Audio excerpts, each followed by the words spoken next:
me like a so we title. have many books of hadith, right? There are two that are all authentic, like Bukhari and Muslim, and there are many other books, Tirmidhi, Ibn Majah, Muslim, Imam Ahmad Bazar. Those other ones have weak and strong hadith, but we don't just burn everything. Like we keep them, we understand them. So it's not like one book that I can tell you, just follow this hadith. Okay, okay, so there's a lot of them. But the way it works really is you have the Quran. We'll give you some books of authentic ahadith and stuff to benefit from, but other books have benefits as well, right? There are some sahih ahadith, authentic hadith that are not in Bukhari and Muslim, but in other books, right? But we have scholars and students of knowledge, like I have a master's in the subject in checking of those ahadith, and then you as a student would then work with a teacher to ask, hey, I gotta work with a teacher then. Is it authentic, right? How should we, and then we have lessons from those books of hadith. This is authentic, this is weak, and this is why. We don't just Google it, like some people that come out here just Google websites and then they think, no, right. we have libraries, we go, okay, this is the chain. Who reported from who, from who, from who. Something like, I'll give you an example, right? This is the study Bible, MacArthur study Bible, right? If we go to the chapter of Hebrews, right, in the Bible that is given out regularly, all different denominations, New American Revision, NIV, King James, they have it, right? It says the author of Hebrews unknown. Could be Paul, could be Barnabas, could be Silas, it could be Apollos, it could be Luke, it could be Philip, it could be, keeps on going here, right? And this is a study Bible, this is their scholars saying, right? Yeah. So unlike that, we don't, in the hadith, if we don't know who the narrator is, we don't accept it. It's called majhul. Okay, and where can I actually find that? Like, is there a way, like a list you could give me, like these are the narrations that leads back to that, or do I got? No, there is. In the books of hadith, the whole chain is given. Oh, it's on the books of the hadith. Book. Yes, if you get Bukhari, Imam Bukhari, he will say, I heard from, and he'll mention the name, and who heard from, like Al-Qama, from Ibn Mas'ud, like the whole chain. Okay, so it's on the hadith. It's in the book itself. Okay. And then we have the biographies of each one of them. In the hadith. In separate books, which are Rijal, biographies, right? Okay. Like I have one that's like 50-something volumes, right? Just on the biographies of those narrators, right? So it's very, very precise and beautiful. Okay. And it's a whole science, and inshallah you will learn it. Now, and then like I had a quick question about the 5%. I know you guys gotta pray 5 times a day, right? Let's say, for example, you know, because I do Uber driving. He's waiting for me, sorry. Let's say I do Uber driving, and like you know, like it's time for prayer or something. Because I have this Quran. I use this app. I don't know if it's even reliable or not, but we'll go through all that. Don't worry.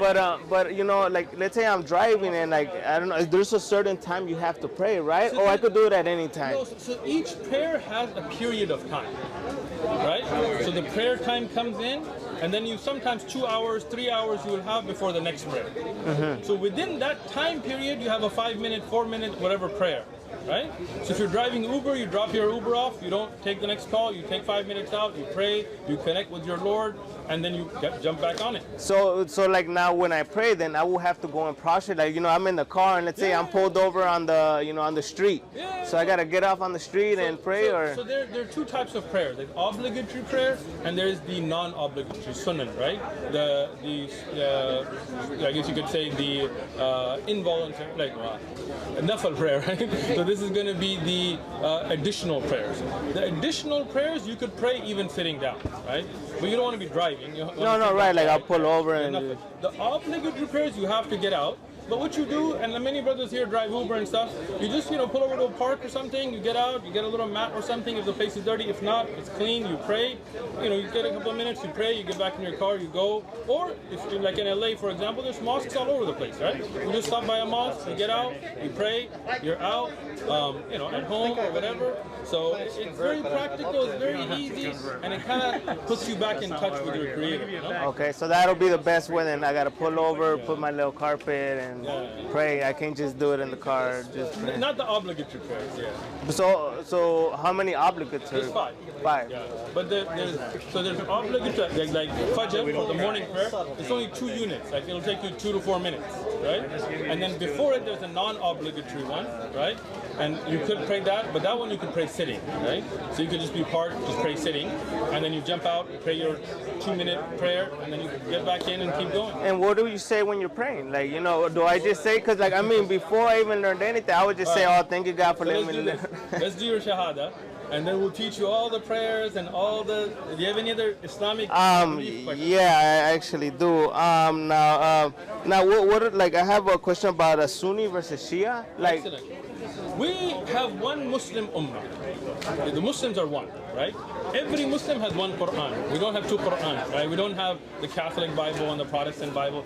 You could recite it in different ways, like Warsh and Qalun and Hafsa and Asim and Shu'ba and Asim. These are recitations. But the Quran is only one.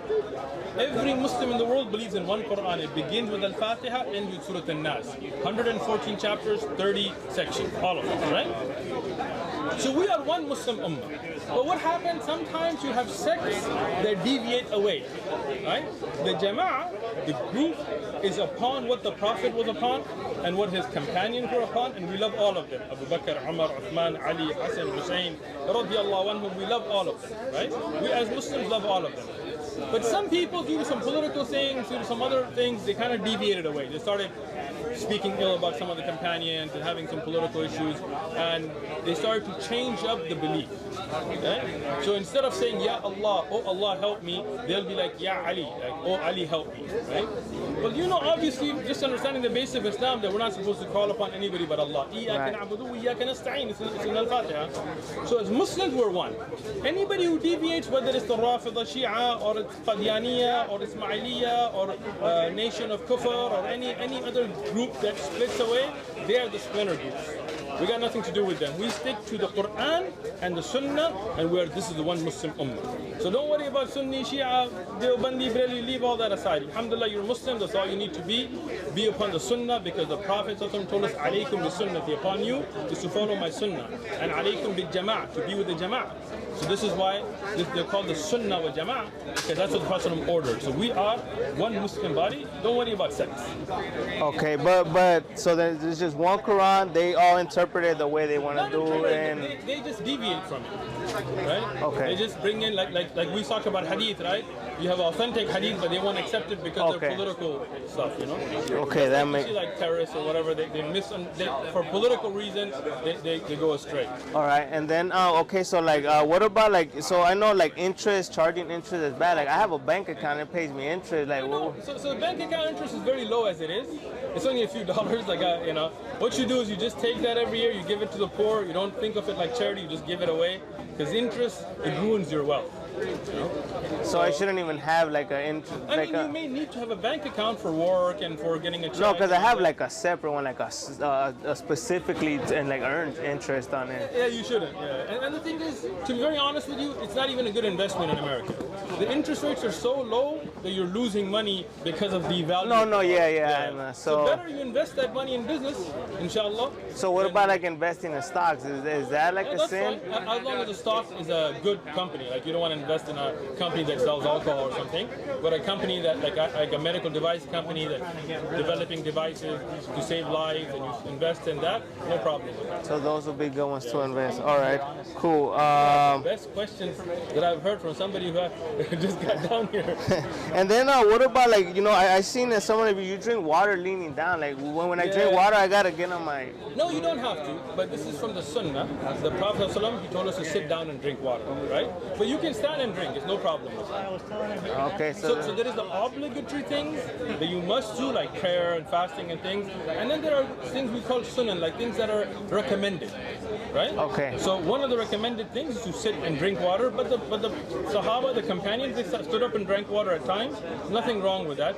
I just love to follow the Prophet ﷺ as much as I can. Okay, so we don't follow it to that extent. I mean, we're still good. You want, but you're still good if you don't. Okay, all right, yeah, because I was kind of tripping. And then what about like, you know, you guys don't baptize, right? Like you just said the shahada is basically it. Okay, and then like what do you guys look at toward like discipline the kids? Like you know if my son is acting a fool, like can I spank him in the butt? Like cause sometimes just, you know, getting mad and like, hey, stop doing that, it just don't work. Like I kind of gotta, you know, hit him with the right hand or something, you know. But I mean, I don't like to do it, but like sometimes it's just. Look, in Islam, you cannot abuse your children, right? Right. You know that, right? But in Islam, there are times where you have to use discipline. And how to use it and when to use it, inshallah, we'll go over in detail, right? The Prophet Muhammad sallallahu alaihi wasallam never hit any of his children, never hit anybody who was serving him, never hit any of his wives. But that's because of the great character he had. But at the same time, he let us know that sometimes there are times you'll have to discipline your children, right? So inshallah, after your shahada and things, we will say